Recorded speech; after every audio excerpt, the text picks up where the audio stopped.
What's good, ladies and gentlemen? Welcome back to another episode of Pro and Bro Wrestling Podcast. We are your host. I'm Arnold Telegaarda. I'm Mr. No Days Off, Fred Rosser, and it's time for us to literally sit under the learning tree. Our past guests, we've had successful YouTube stars, but this is a very special episode, sitting under the learning tree.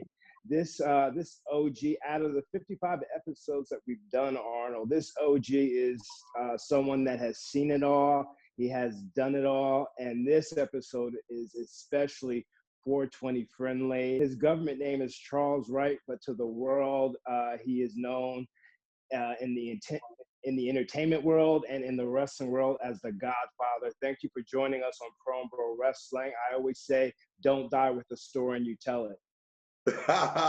Well, thank you for having me, man. A pleasure to be on your show. It'll be fun. Thanks for joining us, man. How are you doing with this whole, craziness that is 2020 right now with the whole pandemic and everything? How are you holding up? You know what? For me and most of my kids are grown now, but for me and my family at home here, it hasn't changed much for me because I'm basically retired. I work from out of the house. I work out at home. Sometimes I go to the gym. I really don't hang around a bunch of people anyway. For me, it works out pretty well. I wear my mask. I try to stay my distance. I just started back in the gym, but I'm the most friendly person in the world unless I'm in the gym. And when I'm in the gym, I'm like a different person, and it's weird. I don't want to talk. I'm not mean to anybody, but I kind of have the look like, yeah, you might not want to bother him. Godfather, how often do you do podcasts? Do you do podcasts often or rare? I get a lot of requests. I try to keep it to 1 or 2 a week because I'm really busy. But I'm doing about 2 a week now. I've really, honestly, only been active on Instagram, maybe 4 months. I got verified like 4 months ago, and I'm just having a lot of fun, man. I'm picking up followers slowly, and I'm just having fun. But if you don't know the Godfather, know that I'm 420 friendly. Well, I'm definitely one of your followers, and it's really cool how on the description you said cannabis connoisseur, and it's really you got so lucky with the Godfather being able to take that, because you would think that name has to have been taken by now on Instagram, but you were able to get that. I know a guy. Oh, there you go. I know a guy that knows a guy. And the guy that I know was introduced to me by Rikishi. And if you know anything about that family, they know somebody everywhere. So Rikishi turned me on to a really cool dude out here. He does Stacy Keibler stuff. He does some other people's stuff. I think he does some stuff for Alex Rodriguez. Just a cool dude. And he said, he got me verified on Facebook as the WWE Godfather, which I'm not really active on, but I'm trying to learn it. And then he goes, once he got me verified there, it was very easy for him to get me verified on Instagram. Yeah, I was surprised too. I'm also surprised Vince don't come after me. Well, you're in the Hall of Fame. I think you're safe. The thing is I'm not doing nothing that they don't know that I do. Yeah. So it's like, well, I mean, come on. If you really look on my Instagram a couple of days ago, somebody posted, I'm the only WWF, WWE wrestler ever to have marijuana leaves on an official licensed product. And if you go on my Instagram, you'll see it because people are posting it now. But I think Road Dogg had something about 420, give the dog a bone. And that's right. RVD had something about something else, but nobody had marijuana leaves on the t-shirt. And could you imagine them doing that now? Godfather, things are changing now. Yesterday, I reached out to you, and literally when I reached out to you and connected with you, Mark Henry called me up and was like, hey, and we know how long-winded Mark Henry is. He called me up and said, hey, man, I was thinking about you, and I seen on your Instagram that you were repping Celsius, the energy drink, man. And I was just drinking that this morning, man, and I was thinking about you. I said, Mark, I didn't tell him that I was going to have you on as a guest. It's just so funny that I spoke to you guys yesterday. And like I said, times are changing, I'm a big CBD THC advocate, What was your experience like with, being with Mark Henry on the road? Was he a traveling partner, or When what's the when first?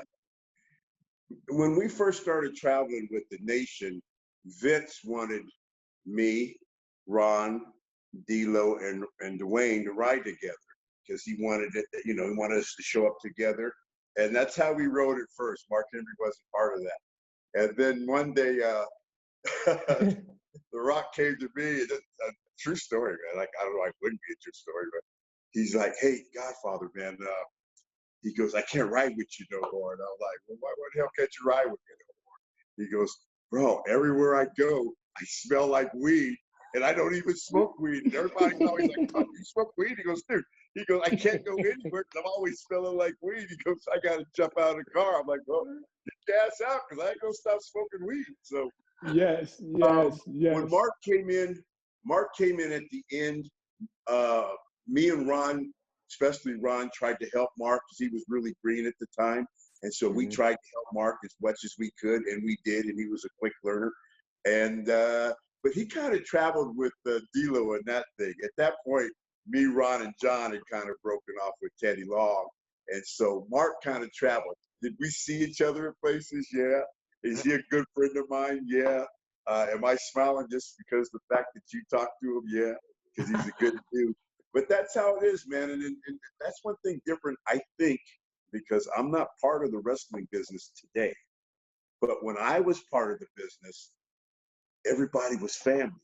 Now, you might not Mhm. like this dude over here, but if a fight broke out in the bar, you had his back. And see, back then, there was no internet, no PlayStations, no cell phones. So there was nobody taking pictures of you and all that stuff. So it was a much closer group. Like I said, you might not like everybody, but you watched their back. Today it seems different. It seems more business oriented. It seems more how many followers you have. Seems like a different business to me. Yeah. You Godfather's got to funny. stop me, man, because I'll start running my mouth. I won't stop. Oh, No, we love it. no, This is no, your show, man. no. There's no format. There's no formula. We're just vibing together. But it's funny you talk about camaraderie. John Moxley, Dean Ambrose. He's a guy that, like, if I ever saw, like, him and I weren't close, but if I ever saw him in a street fight or something like that, I go back to back with him and go tooth and nail with whoever was bothering him. I remember one time I gave him overseas an edible that put him on his ass. So that's the kind of relationship that we had. You know what I mean? Like, we weren't buddies, but if something went down, like, we would fight for one another. And that's, bro, I mean, everybody, of course, I'm not in contact with The Rock, but D'Lo worked for me. I had a strip club out here for a while. I just sold a couple years ago. D'Lo worked there. I stay in touch with Rod. I stay in touch with Mark Henry. I don't stay in touch with Almir Johnson, but I don't consider him one of the nation people anyway. Ah. It just shows you how Mark Henry called you, man. And that's old school. I don't know if that's the new guys, but see, that's old school. That's old school. I'll have Taker call me out of the blue and say, no, excuse me, text me out of the blue. And, it's just old school, just thinking about you, man. And I can talk to Taker for an hour, and we never at no point, unless we go back into the late 80s or something like that, talk about wrestling. We talk about everything but wrestling. I love the background that you have, man. It just goes to show how many characters you played in the whole pro wrestling business. And of course, you had a Hall of Fame career. And, Papa Shango is definitely one of the more important characters that you played. And I just learned something really interesting. I learned that the day that Vince decided to put the Nation of Domination together, that day you were ready to come back as Papa Shango. Am I right? And you Yeah, found out last yeah. minute, like, whoa, switch of plans. They gave me about 8 months notice, and they were going to bring back a more menacing. Not that Papa Shango was cartoonish, but it was going to be a little bit more real and not, Wow. maybe not so much voodooist and spell. And so I really got in good shape. We got a new outfit. Jerry Lawler had a design. I don't know if you know this, but Jerry Lawler is a hell of an artist. Oh, yeah. Jerry Lawler painted a face that's on the internet somewhere. Oh, He wow. painted a face. Dude, I was looking good. I show up to TV going, Hell yeah. I'm not so green Wow. now. I know what to do, you know. I'm gonna make some money with this and have some fun because I'm not so green. Yeah. And I get there, and somebody comes up and says, "Hey, Vince wants to talk to you." And I'm like, "Cool. I haven't seen Vince in a while." So you know, I go in there. "What's up, Vince?" He goes, "Charles, change the plans. Change the plans." He goes, "We're gonna put you in the Nation of Domination tonight. Are you familiar with that group?" I'm like, "Hell yeah, I'm familiar with that group." He goes, "We're gonna put you in the Nation of Domination, and you and Ron Simmons are gonna have a handicap match against the Undertaker, and you're going over in the middle." And he goes, "And we got a little outfit together for you that we pieced together for you." And that's how it went. And let me tell you why they did that. Why? Because they had just came out with the Kane character. Mm. And believe it or not, back in the day, they like nowadays they always turn the lights off and the whole building lights go off and shit. Well, back in the day, they didn't do that. I was the first person that ever they turned all the arena lights off because they were afraid what was going to happen. It was a big deal, but for Papa Shango, they would turn the lights off and somebody would be lit on fire or something, right? Yeah. And so they were doing that with Kane. They didn't want Vince decided he didn't want two characters like that. Oh, wow. Wow. And that, you know what? But dude, some people that might have made them. I always use the term butt hurt. That might have made a lot of people butt hurt. But dude, that's business to me. I Yeah. got to meet Ron Simmons for the first time. I knew who he was. I followed his career in football. Yeah. Got to meet him. I got to be good friends. I got to be part of that group. I got to be part of the building of The Rock. Yeah. And then I got Absolutely. to be, and then I became the Godfather out of that group. So, it just goes to show you, man, you make the best out of whatever situation. For me, not Yeah. everybody's like me. For Yeah. me, you make the best situation. The thing about me is wrestling was never my first job. It was my Mm. second. I owned strip clubs. And and over the years, you make pretty good money at the strip club. Like I said in my Hall of Fame, like, I ain't a pimp, but I'm at strip clubs. I got girls. Let's leave that alone. That's not important. But I always had that, and so wrestling for me, dude. I used to be the meanest motherfucker you ever seen in your life. When you see all these tattoos and all this stuff, I've had this since the 80s. There was no black people in the 80s that was sleeved up with skulls and looked like me and rode Harleys. So I was just so fucking different, dude. I Oh, start going off on shit all the time. You gotta stop me. No, I love it. no, No, that's no, why we're perfect, here. perfect. I think with you being the Nation, getting along with Ron and Mark Henry, to me as a fan, I felt the transition from you as being, the Godfather from the Nation to being the Godfather, the pimp. It was so smooth. Like I felt like it was such a smooth transition, but that character, man, I felt like it was one of the most over characters during Bro, the Attitude Era. As a kid, every time I hear the theme song, I was like, I popped. I popped. It was such a great I character. smile and I still pop this hearing it because people to get a pop like that in your career every now and then is cool, but to get it every night is something else. And although I wasn't on top like The Rock or Stone Cold, I'm in the middle, but I'm getting that top pop. And in most of the basketball arenas, I don't know about today, but back in the day, they had meters, applause meter, where they could tell you how loud somebody's applauding, right? Yeah. And Rock, we used to all look and see who gets the loudest. And so I came up with a way to beat them every night. And I don't care if Wow. it was glass breaking or if you smell, it didn't matter. Because this is what I would do. If you think that, they would hit the music and I would get the pop. But I would come out without the girls. That's So right. then I'd That's get the right. pop. And then the people would kind of turn on me a little bit. I'd be like, all right, hey, and then I'd hit the girls, and that girl pop was even louder. And I would win just about every night on that second girl pop. I just learned this recently. I had no idea that this whole character was your wife's idea. Is that true? Every part of it, only every part of it. every part of it. I was at this time now, I'm in the Nation of Domination. Mark Henry's in there now. Him and D'Lo are kind of tagging up. The Rock's kind of doing his own thing. So I'm kind of left out. And my contract was coming up. And I was having fun. So I'm like, I got to come up with something. And so my wife, basically, make a long story short, she came up with The Godfather. I started growing my hair. My hair to this day grows really fast. I started growing my hair. And then Ron's like, man, you need to braid that, man. Put some braids in your hair. And so I braided it up, started going even faster. Now, I used to just dress more bikerish, but I had a leather vest, black pants, and a lot of silk. And so you kind of looked a little pimpish, but people used to start saying, Godfather, you look like a pimp, man. They call me Rick James, and you look like a pimp. And then my wife started talking. She's like, baby, why don't you do this pimp thing? And believe me, I hated pimps. In the 80s, I can't tell you how many pimps I beat up in strip clubs back in the 80s. Hated the motherfuckers. And so I'm like, I don't want to be a pimp. And then I'm like, I want to be a mean pimp. She's like, no, you can't be no mean pimp. You got to be a nice pimp. And she goes, you got to wear these loud clothes. And you got to, and she goes, more importantly, she goes, you got to talk about smoking.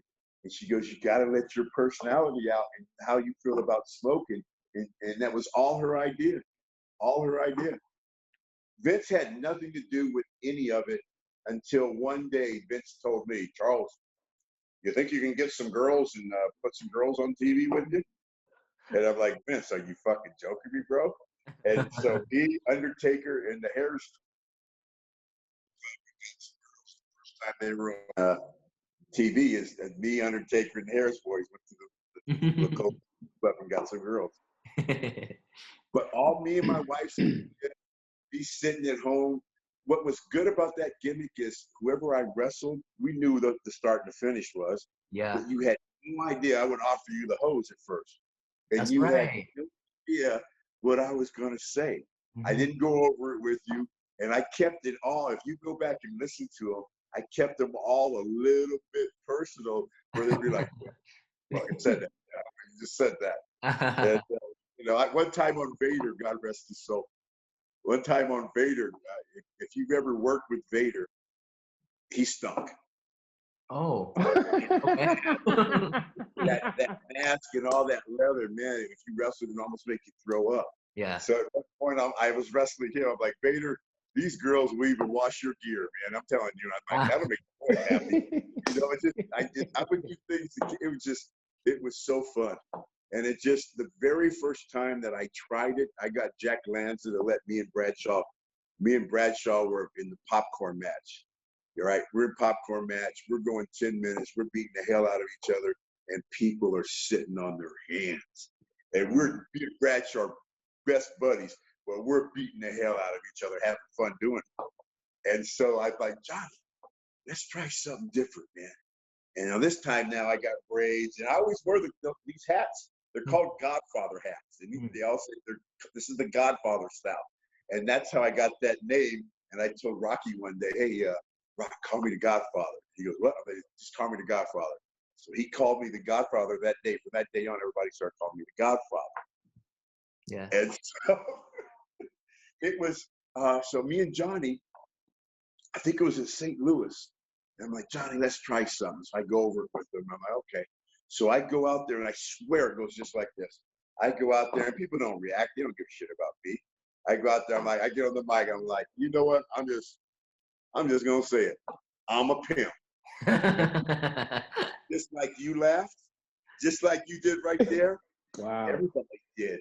And I said, but what you don't know is right here in Louisville, man, you got some of the best toes ever born. And I'd say, how do I know? Let me see. I mean, there's one of my old hoes. And they'd be like, no. The people would pop. And then I'd find somebody really old or really heavy. I'm like, well, there's one of my old hoes too. And people were kind of like, I'm like, hey, pimping ain't easy, shit. And so then I would offer John the girls. I didn't even have any girls. Now, mind you, me and John are going 10 minutes without getting no type of reaction from the people. Nothing. And so now we're starting to get a reaction. So I get to the point where I offer John the girls. Now the crowd's going, take the hose. So he's looking like, Well, shit, I'll take the hose. So he takes the hose. I'm telling him in a limo in the back, there's no girls, but it's getting over. And so, of course, now he's going down the aisle. And then I turn on the people, you stupid rednecks, you're just another stupid, da da da da. So they start booing me. Johnny turns around.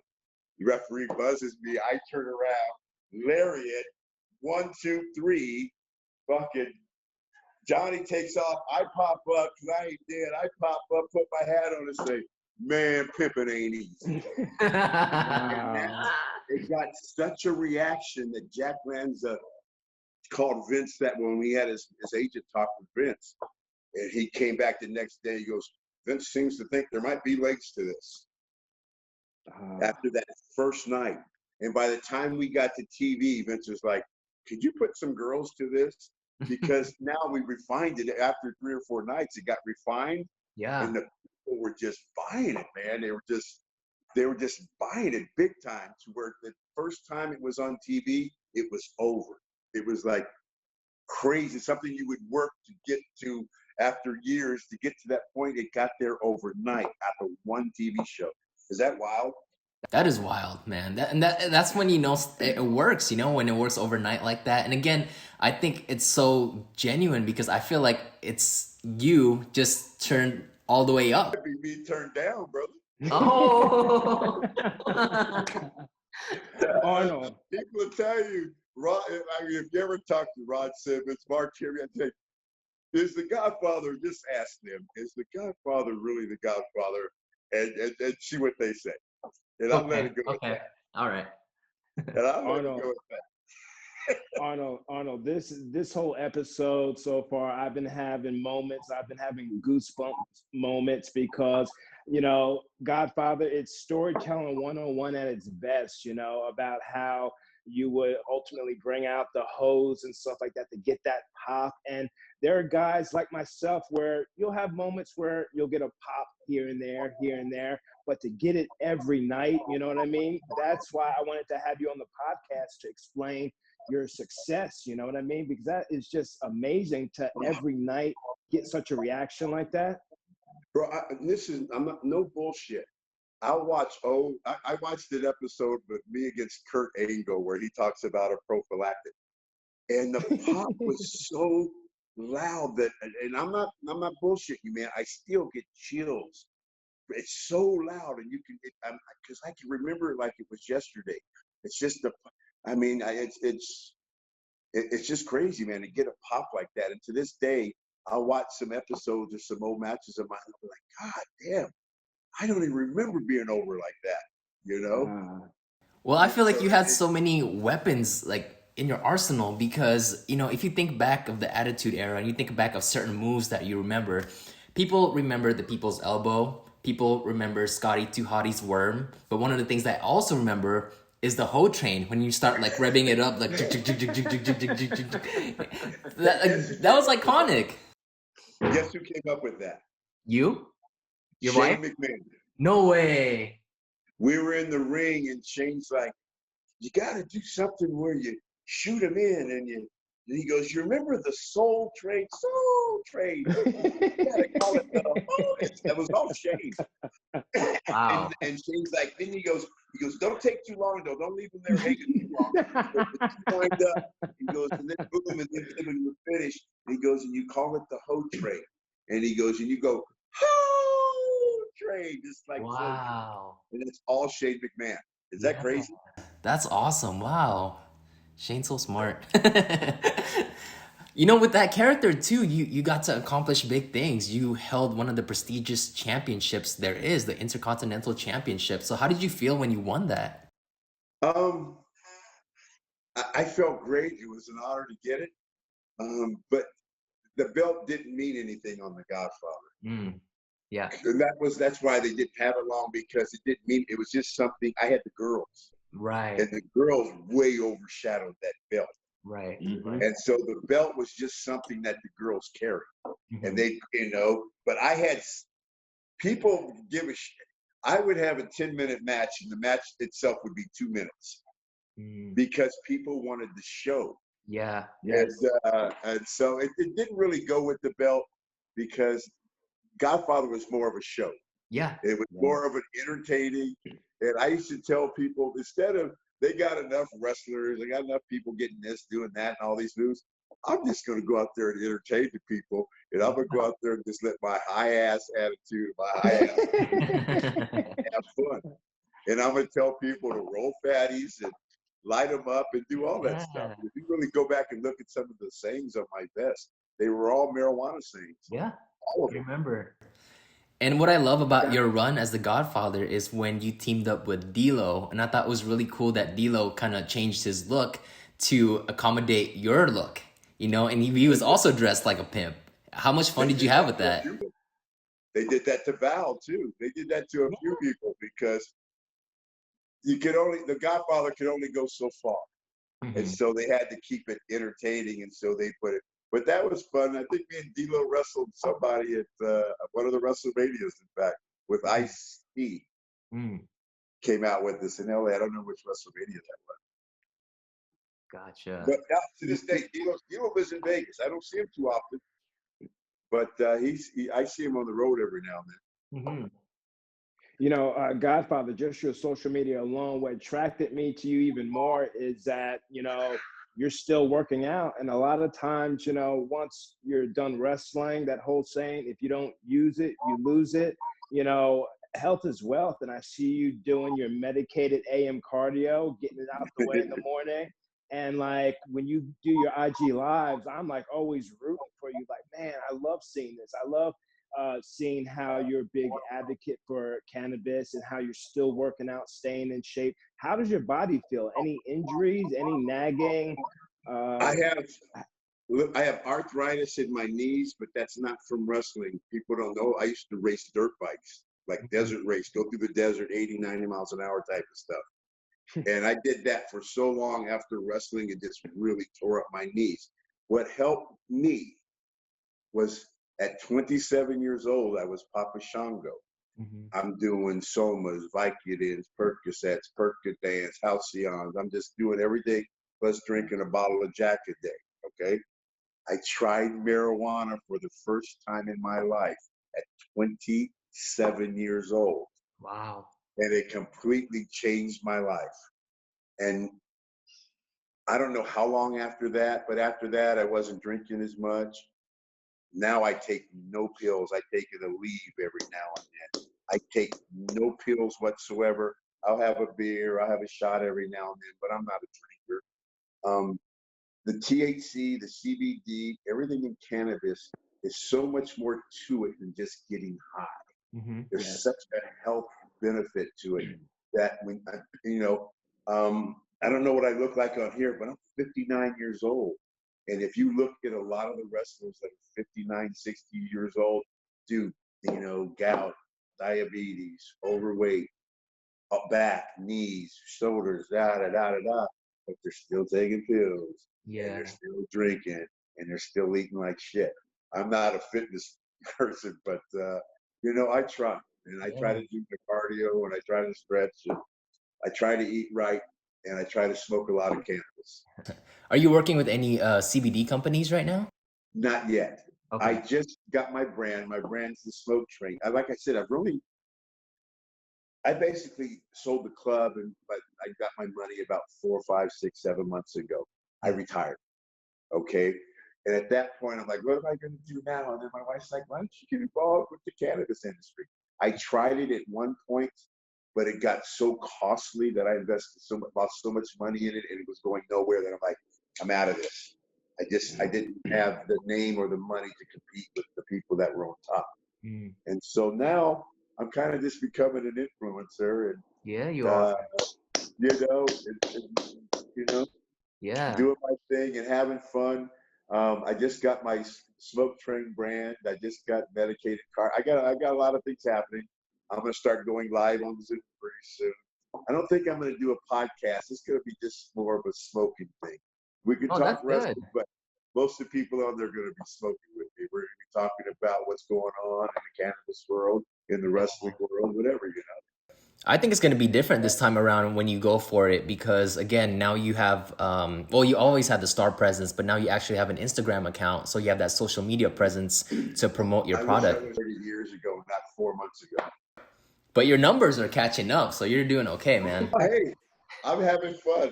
Yeah. I'm having fun. Tonight. There's a big pre-roll party in Vegas, and I know you guys don't know what that is, but it's a pretty big gathering. Hopefully, everybody will be wearing masks, and I'll be wearing my mask. And what do you think of this mask? I saw that on your Instagram account. That's so Yes. smart. I love it. Pro Wrestling Tees came up with that. That's awesome. But yeah, you'll see some videos tonight because there'll be a lot of people there. And there's one tomorrow night. I don't know if I want to make that one, but everybody wants to smoke you out. Everybody wants you to try their products.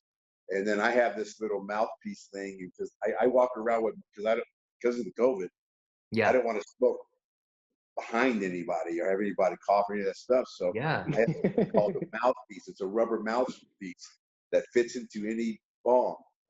So I could go to any bong, and without cleaning it off with alcohol, I put my mouthpiece in there, and then you hit it through your mouthpiece. And so that's how I do it. Yeah. But there's just so many people, man, that want to smoke you out that I'm a big smoker, but by the end of the night tonight, I'll take 20 dab hits. I don't know if you know what a dab hit is. Oh, yeah. I definitely know. Dude, I'll end up taking 20 of them, and I probably had 10 of them already today. Well, Godfather, cannabis in wrestling and in sports in general is definitely changing as we speak, just from being out of the WWE since 2017, I've heard recently that they still test for cannabis and all that stuff, but they've done away with the fine because I hate to say it like back in my day, but back in my day, 2017, 2018, the fines were $2,500, astronomical. And honestly, 80% of the locker room was doing it for relief. You know what I mean? So to see that the business is changing, that they're not fining people, they're being a little bit more accepting is a great thing. And also you being an influencer too, there's definitely ways of being compensated if a brand is legit and you know what you're consuming. There's definitely ways that I'm being compensated to rep a brand. So definitely keep at it. And I'm not going to. There's a few I'm talking to, but I've turned down so many because I didn't believe in their product. And I'm like, dude, I'm not going to lie to people. So it is what it is. But there's just so much benefit to cannabis. There really is. And THC, and like you said, people are just now finding out. And what's happening is taking it from somebody that's 59 years old, man, people are changing. The world's changing. Yeah. And that old way of thinking is dying off. Those old people that think a certain way are dying off.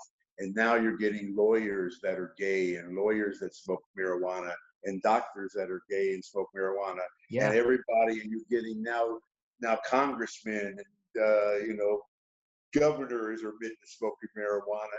And people know that it's not that bad for you. And as these younger people are voting, it's changing the game. Right. And and then now people are legalizing and they're saying, saying it's not so bad and the money they make. Nevada, it's recreational here. It's completely recreational.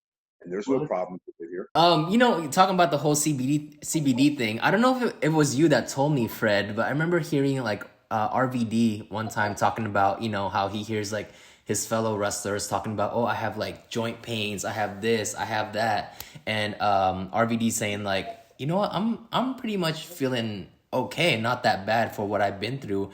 And honestly, I think it's because I've been smoking throughout like my whole career and like having marijuana and everything. So I think there is definite like truth and evidence to that. Testimony right here, I'm telling you. I mean, that's funny and stuff. I mean, I really, that's why I call it medicated cardio, because it's really my medication. It's my cup of coffee. It's my vitamin C. I function well on it. And all my friends always say, you're the most productive stoner I've ever met in my life. Exactly. It makes me think, makes me feel better. It makes me want to do stuff. It makes me more intense. For me, it works. Hey, I want to bring up something because I know we only have so long here. Yes. I want to hear your opinion, Fred. Yes. And Arnold. I love that name, Arnold. That's Arnold. That's just a cool name. But anyway, I want to hear your opinion on What do you think if they were to start a new Nation of Domination today? Would they be babyface or heels? So Which way do you think they would run with it? this is funny that you asked me that because I was gonna ask you the exact same thing because I've been hearing rumors that I they're hear a lot of them too. right, like they're thinking MVP, Bobby Lashley, Shelton Benjamin, and Apollo Crews possibly being the Nation of Domination, the new Nation of Domination. And I remember they even had a segment with Ron Simmons like last week, I think on Raw, but they were pitching it to be a babyface faction. You would have to. Yeah, but also what I heard was that WWE turned it down because of with the Black Lives Matter movement. Yeah, I'm surprised. Well, the world's changing, man, but I'm surprised Vince didn't capitalize on that. Right. In some form, because it would, I don't know if he wanted to make all those guys that over, but whoever would be in that group, if it was the four guys that you just mentioned, it would make them so over right now that Yes. I don't know if they want that. I think it's a great idea, and I think honestly they should do it. As a fan, I would thoroughly enjoy that. And there's that sense of nostalgia. Like I miss that. I miss factions in wrestling, like DX, Heart Foundation, Nation of Domination. So if they bring that back, and even as a babyface faction, I'm all for it. I think that'll be so entertaining and so fun, and such a new twist in a new modern era. Any chance of him bringing them back as heels? Well, for me, from firsthand experience, working with Vince McMahon, when I was teaming with Titus, there would be times when we were baby faces, and I'd have on this, like, I guess, angry face, like, ah. I would always come to the back, and Vince McMahon would point the finger at me. I'd go over to him. He's like, Darren, you got to smile more. You got to let the people in. You just got to win, and you're like, you got to smile more. You're a handsome black man, So from then on, even when I'm in awkward situations on stage or if I'm speaking, I'm always smiling. I'm always showing my pearly whites, let the people in. So I don't think, Vince would probably at this time want something as aggressive. And there's a lot of people that work for him, like social media wise, that are in his ear saying, "Oh, this probably won't work," or this and that. Maybe the four guys you mentioned might not want to go that route with it either. That's true. Yeah. Can you imagine how much heat they're going to take? Mm-hmm. Yeah. Just with everybody from doing that. So yeah, that's probably why they dropped it. How do you feel about it? Do you think they should do it? I don't have no. I think they should have did something with it. I would have made them baby faces. Mm-hmm. I think it would have been over. Yeah, it's what's happening, but I can see him not touching it too. Mm-hmm. Yeah, I'm glad to be part of the nation that I was part of. We were some pretty tough dudes. Oh my gosh, yeah. We were talking about how much fun you had and we had watching the Godfather character. How much did it hurt you for that to be like taken away and joining the right to censor as the good father? Watch my face.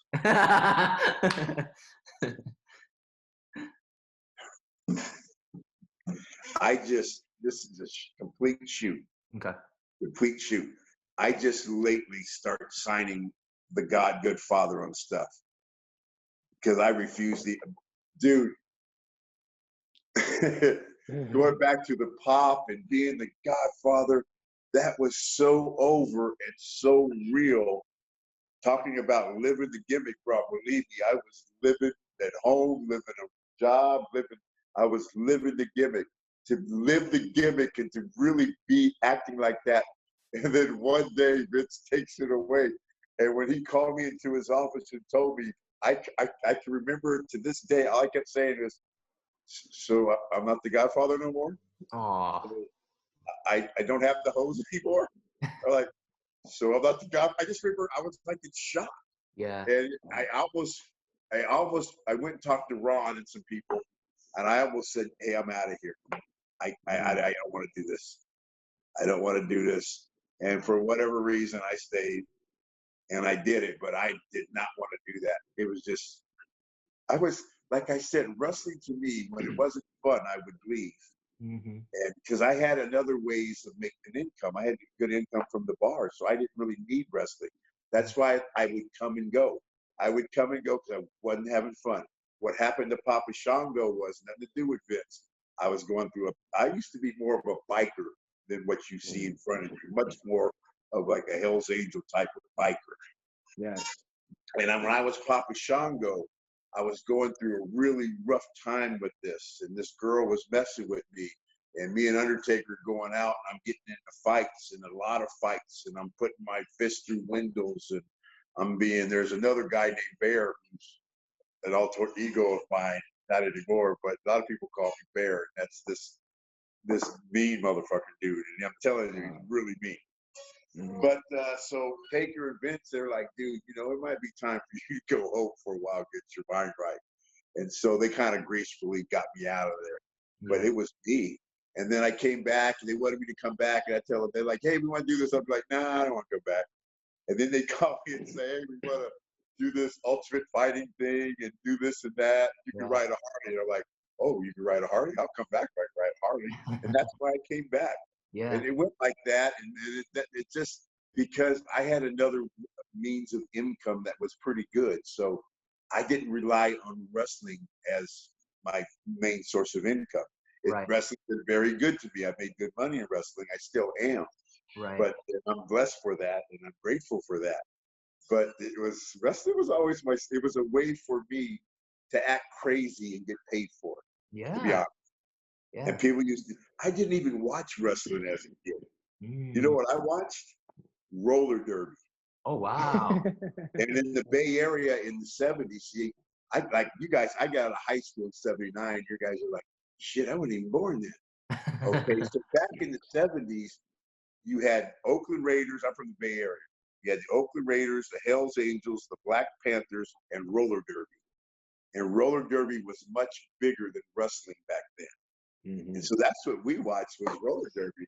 Wow. And so I just kind of fell into wrestling where somebody's like, hey, I think you can make a lot of money. You basically just act your fucking self, dude. I should say, sorry. You should just be yourself. And I have a feeling that just being yourself is enough for you to make some money. Yeah. Can you believe that? Yeah. That's I was in wrestling school for maybe a month or two at the most. Wow. And the whole time I was there, I was at the Monster Factory. And Larry Sharp, I think he's deceased, right? I think so. God rest his soul. Yes. All me and Larry Sharp did was go out drinking every day. And you didn't really do nothing. And then Jerry Lawler see me. And I'm telling you, I'm not in the business 2 months. I knew how to lock up, throw a punch, and a kick. That's all I could do. It's still all I could do. No, don't say that. No, I'm just playing. But so my very first match, Jerry hires me. He goes, I'm gonna pay you this much a week. I'm gonna run a program with you. My very first match ever. No rehearsal, no tryout, no nothing. No, I know how to lock up, throw a punch, and kick. Okay. My very first match, I beat Jerry Lawler in the middle in Memphis, Tennessee on a Monday night. And if you know anything about wrestling, that's a big deal. Oh my, yeah, Memphis. That was my first match. We ran our program, and then when it was over, they're like, okay, what are we going to do with him now? So now Jerry's not leading him. What are we going to do with him? Mm-hmm. And so they go, we're going to bring this tall redheaded kid in to work with you. And so he came in, and that's when they brought Taker in, Mark Calloway. His name was Master of Pain. And so me and Mark had a match, and the match was so. Mark has probably been in the business a year or so. He's been in it, but he'd actually know how to work. And so the match was so bad that they put us together as a tag team, and that's when I met him. To this day, he's one of my best friends. Yeah. And we became really good friends from that point. And we were a tag team called Death Express. We only did it for a short time because he went to WCW, and then I went to Germany, worked for Otto Bonds.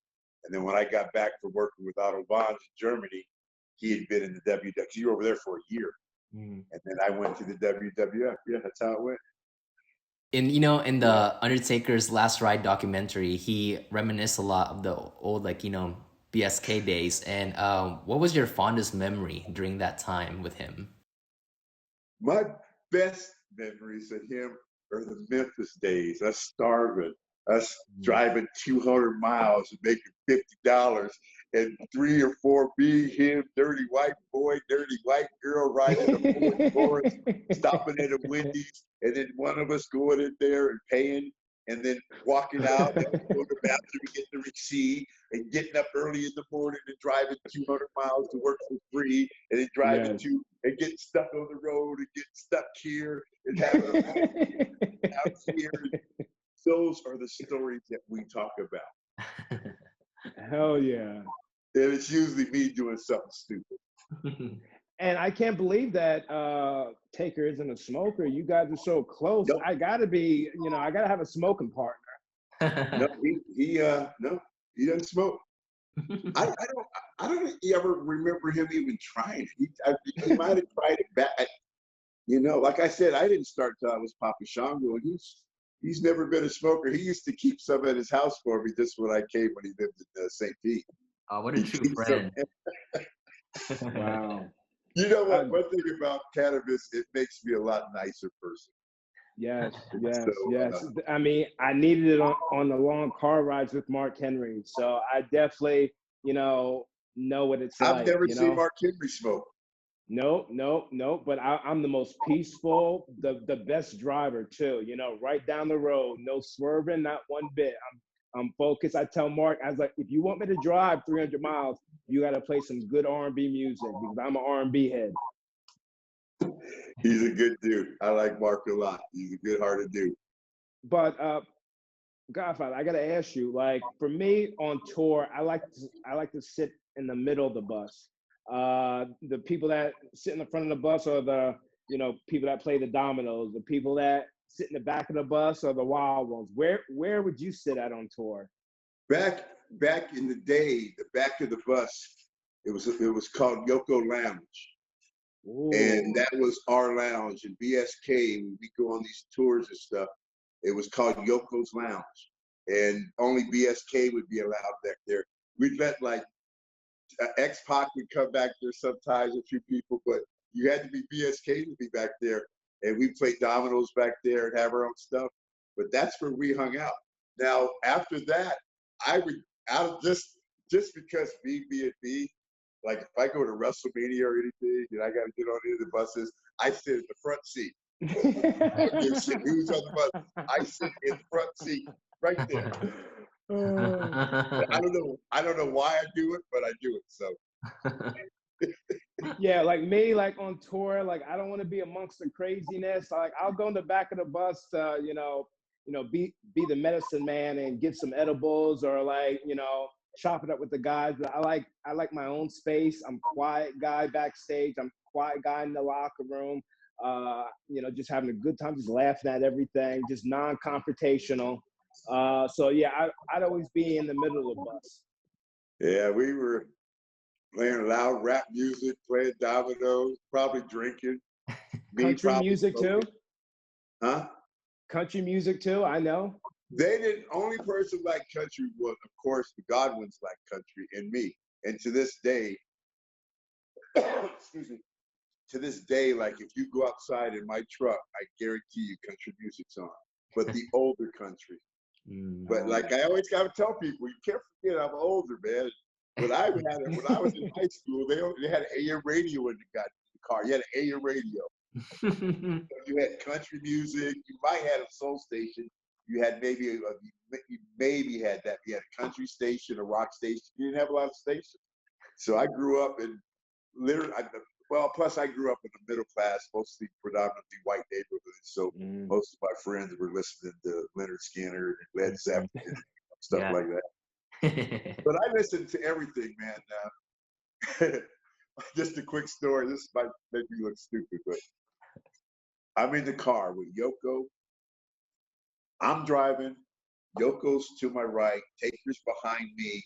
And I'm not sure, Paul Bearer, Macho Man, Mr. Perfect, somebody else is in the car. I don't know who. All right, so I'm just driving, right? Back then they had cassettes. We're in a Lincoln or a Cadillac, one or two, and we're just driving. I'm just driving, and I got my Hank Williams Jr. in there, and I'm just got it. I don't anymore, but I used to chew tobacco. I'm just going back one and driving, singing my country music. I got a big old country cowboy belt on, and so Yoko, this is a cassette, right? So Yoko looks at me, looks at the cassette, looks at me, lets down his window, pops the tape out, takes the tape, throws it out the window. Oh, I'm like, dude, what the hell you do that for? He goes, hey, motherfucker, anybody ever tell you you black? I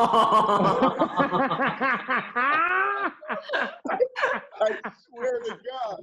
And so then from that point, we start listening to DJ Quick and West Side Connection, that type of stuff. But that's a true story. Yoko threw my Hank Williams tape out the window and said, hey, motherfucker, anybody ever tell you you black? Oh, man. But, That's a you good know, story. man, I've been around so many different people, and, you know, dude, you know, it is what it is. I'm open to everything. And I've been around everything. yeah, I tell you know, you, that's about the book. But the only thing reason that I can't write a book is I'd have to mention names, man, and I can't do that. But I got some cool stories, you know. Next time you with Mark, say, tell me a Godfather story. He'll be like, oh, shit. Let me tell you yes, this. With yes. Now, you know, Godfather, before we take it home, I wanted to ask you just 21 random questions, just, you know, whatever comes to your mind. And then, you know, you. we can, like You they get say in serious wrestling. on me now, huh? After all this fun, now you got 21 questions. You know I'm a stoner. You know I've been smoking all day. I've had a beer and a half. I haven't eaten. I've trained.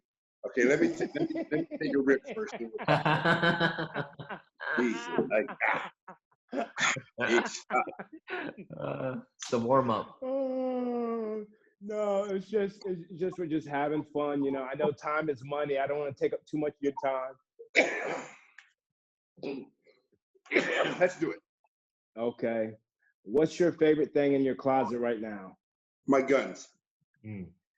When things break, do you prefer to fix them or replace them? Fix them. What job would you be? No, because like you're doing it perfectly. Every time I do this with guests, they want to think about it. You're just like boom, boom, boom. First thing comes to my mind. Yeah. What job would you be absolutely horrible at? Bartender. What's your favorite movie ever? Any old Clint Eastwood movie. What's the most disturbing thing you've ever witnessed? I seen somebody shot, and I've seen people shot, and I've seen people stabbed. Ooh. I told you I used to be like a real heavy duty dude, like not the guy you see in front of you. But we'll let that go. I'm a much better person now. I didn't say I did it. Yes. I didn't say now you're like, damn, I don't know if I want to ask you any more questions. No. If you had the world's attention for 30 seconds, what would you say? Smoke weed every day. Yes. What's your biggest pet peeve? I wasn't done yet. And it'd make the world a better place, and everybody would get along better, and the world would be a better damn place if they did. Yes, sir. What is your biggest pet peeve? Oh, I don't really have any. That one got me. My son, my youngest son, not putting my shit back. Everything they touch me, put it back. And then when I go to use it, that's a big pet peeve of mine. It's not there when I go to use it. I think he does it on purpose. What makes you anxious? Getting paid. Yeah, that's right. How deep is that? That's right, I agree. What's the stupidest thing you've ever done because someone dared you to? I've done a lot of stupid shit. Yeah, man, that's the stupidest thing I ever done. Dude, I've done so many stupid things. Like in the ring. Like last week, today, The stupidest thing I ever did in wrestling is one time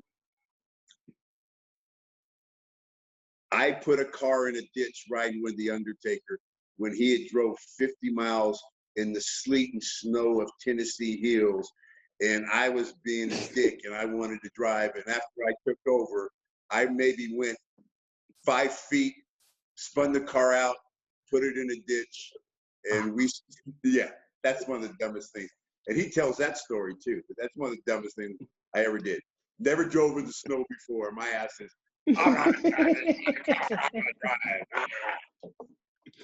Oh, well, that's how me and Mark Henry got close, because we were at a show at MSG and he didn't have no ride to the next city. And like, I'm from the Northeast, so I know how to drive in the snow. So like Mark. You understand. Yeah, I understand. Mark never said 2 words to me until that night. We drove to the next city. Him and I were best friends after that. Number 10, what's your favorite swear word? Motherfucker. I say that a lot, motherfucker. What is one food? What is one food that you would never give up? I will never give up chicken. I eat too much chicken. I'm not talking about fried chicken, but chicken. I was gonna say fish, but I gotta have chicken in my diet. I don't eat much red meat. Chicken. Yes. If you could have 3 people over, dead or alive, for dinner, who would they be? Alive? Dead or alive? 3 people. I'd want Ron Simmons, Undertaker, and Bradshaw. Because we got some. We'd be laughing all night. And we'd say, remember that time? And we'd probably all give in and drink that night. It'd be a hell of a night just to tell the stories that we have. Look how I'm smiling. I'm like, dude, I wish I could do that. Yes. What's the worst backhanded compliment you've ever been given? The worst backhanded compliment that I've ever been given. Oh, bro, I don't know that. I haven't had a lot of, for whatever reason, man, people really never, not that I'm a tough guy, not that I'm a bad guy, but people never really fuck with me, bro. You know? Ric Flair said something stupid to me one time that I don't want to repeat. And it ain't nothing about black or white, but, you know, I didn't get a lot of that, bro. Most people were really cool with me. So if it was, I didn't know it was. How about that? That's why I tell people about Owen. I'm like, did Owen ever prank you? And I'm like, Owen was so good, if he pranked you, you wouldn't know it. Oh, wow. Is your belly button inner or outer? Inner. That sounds good. Who was your first celebrity crush? Bootsy Collins. You ain't know who that is, do you? Yeah. He was in a group called Funkadelic, Parliament Funkadelic. Bootsy Baby Baba, he died not too long ago, and he was the bass player, and he was the Hulk Hogan of Parliament and Funkadelic, and his name was Bootsy Collins. Look it up. Bootsy Collins. Wow. Okay. What's something you've tried that you... I used to tell people, call me Bootsy, baby. Oh my goodness. What's something that you've tried that you'll never try again? Tofu. Tofu, yeah. What was your first job ever? I worked, ever if you count, was a paper boy. But the first job that I remember, I was a busboy at Sizzler, and I got fired for stealing beer. What's your favorite TV show? Right now, I don't watch much TV, so the only thing that I tape, and I'm not taping it much anymore because it's changing, is a show called Street Outlaws. It's about car racing. And it's called Street Outlaws. But I don't really watch hardly any TV. I don't watch any wrestling, nothing against it. I don't watch TV. If I'm doing something, music's probably on. I'm never just really just sitting doing nothing. I'm always doing something. Like when I get down here, my wife just bought an infrared sauna for the house, which is gorgeous. Yes, I I mean, saw just it. like, oh, you see a picture of it? Yes. Oh, just gorgeous. And I'm probably going to head it there for an hour after this. Uh, Number 19, is there a personality trait you can't stand? I don't like, you said personality, right? Yes. I don't like real over cocky fucking people. Mm. Yeah. I don't dig Yeah. people like that. Are people that I can't stand bullies, Yes. if that's a Yes. personality. But I hate people like that. Mean people, Mhm. bullies, Yeah. people like that. I've always, anyway, I'm not gonna get into that. Mhm. I've always kind of fought for the underdog. Let's just say that. Wow. Best gift you've ever received? The best gift that, oh man, wife bought me a Harley one time. Ooh. Oh, wow. That's beautiful. Yeah. And one time another wife bought me a '69 Camaro. Mm. Yeah, I wish I had Wow. those. That was a long time ago. Those are cool gifts, right? Yeah. Yeah, hell yeah. Hell yeah. And last but not least, is your toilet paper over or under? Over. Over. It's over. Exactly, Godfather. I always say time is money. As a wrestler that's been in WWE and out of WWE, Yokozuna, Owen Hart are guys that I wish that I could have met or been able to share a locker room with you. But to be able to have you on my podcast, just shooting the shit with you means a lot to me. And I always say, don't die with the story and you tell it. So thanks for being on our podcast, Pro and Bro Wrestling. My pleasure, man. I hope I didn't run my mouth too much. No, we love it, No, man. That's no. that's what we're here for, and especially for me too, So, as a fan growing up as a kid, watching you. Such an honor to talk to you right now because I'm a big fan. Obviously I started watching wrestling when I was like 5, and I'm 33 now. Never grew out of it, and I used to collect all your action figures and everything. So to have you in front of me right now, having a legit conversation with you, it's definitely an honor. So thank you for that, man. I appreciate I it. appreciate it, man. I really do. It means a lot.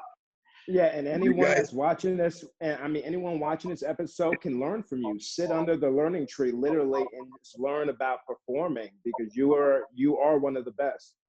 well, thank you. I appreciate that, man. I really do. Yeah, Well, and enjoy your time with your wife, man. We don't want to keep you here for too long. She's not even here. She's out spending money somewhere. I don't know where she is. I'm telling you, that bro, my life is so chill right now, man. It's just I'm just gonna say I'm blessed. How about that? I love And that. I'm blessed to be able to be at home, out of all the craziness out there, out of the COVID.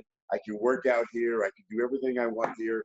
I have saunas and jacuzzis, and I'm just blessed and happy, man, and just enjoying life. How about I that? love that. Goals. yeah, I love that, and man. also, last but not least, thank you for your support for the LGBTQ community. We didn't really get into it, but I'm sure in the future we'd love to have you back on, or if you're doing something and you want to talk about LGBTQ issues, about how it's important to be an ally and stick up for one another, we can definitely touch upon it I in mean, the future. But I told you earlier that one of my sons came out about 5 years ago and is actually getting married in Hawaii coming up real new. His name's Corey. He's getting married really soon in Hawaii. And the guy he's with is wow, pretty cool, man. wow, congratulations. Thank you. We need Yeah, more allies like you yeah, supporting one and he's another. happy. So It's just like my wife said, she's just happy that he's happy. that's That's the right awesome. answer. And Awesome. that says it Thank all, right? Yeah. Yeah, hell yeah, hell yeah.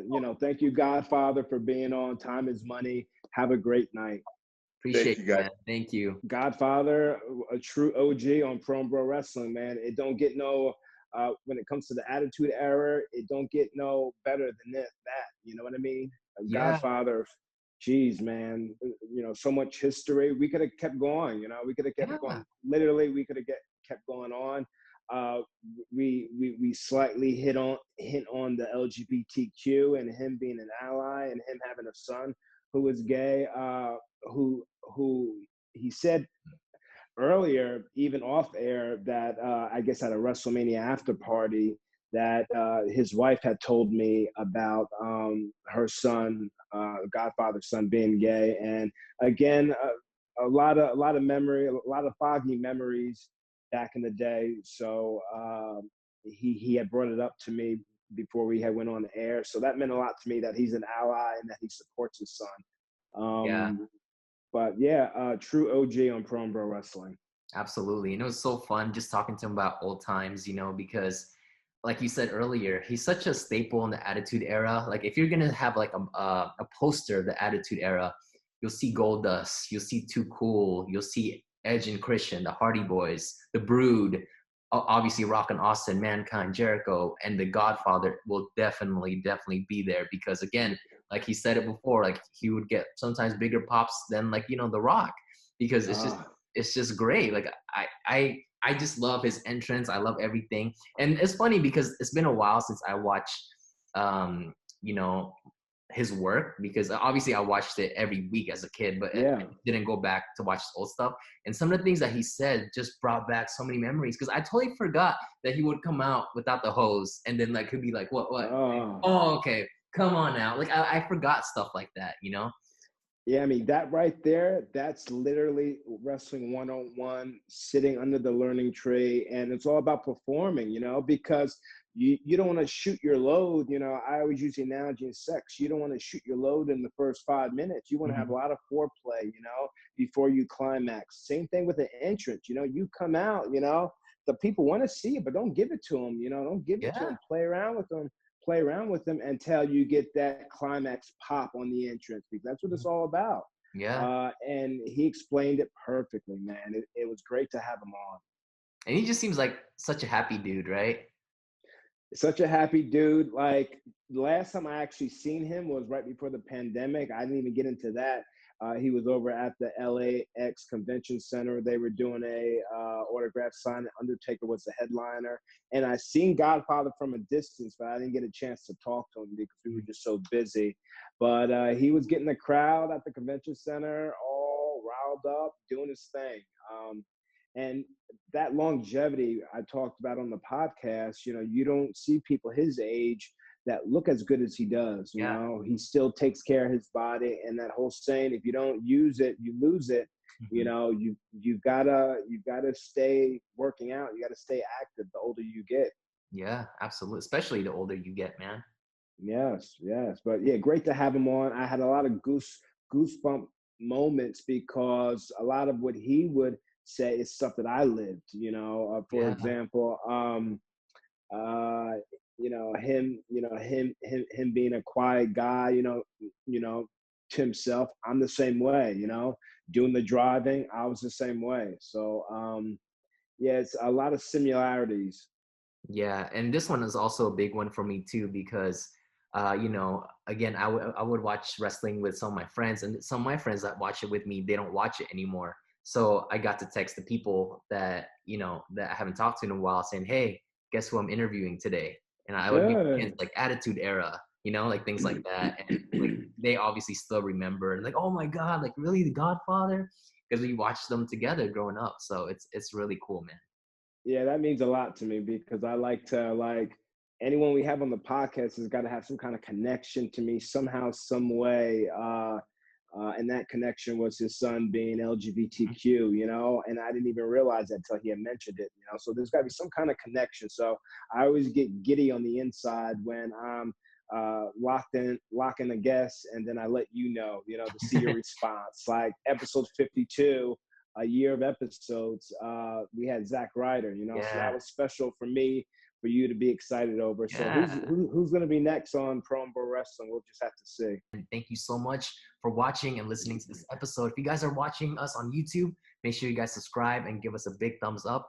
And if you're listening to iTunes, make sure you guys give us a 5-star review if you like what you hear. And man, again, another great episode. I can't wait for the next one. This is always fun for me. And Arnold, if we miss a week or two, we got 55 episodes in the can, man. That's true, man. Hey, we're established. We're veterans. 52 episodes. We're a veteran. Yeah. We're a veteran in the world of entertainment, live streaming network, you know, in our lives, in our minds. 1 year vets. 1 year vets, block the hate, salute the the great. great.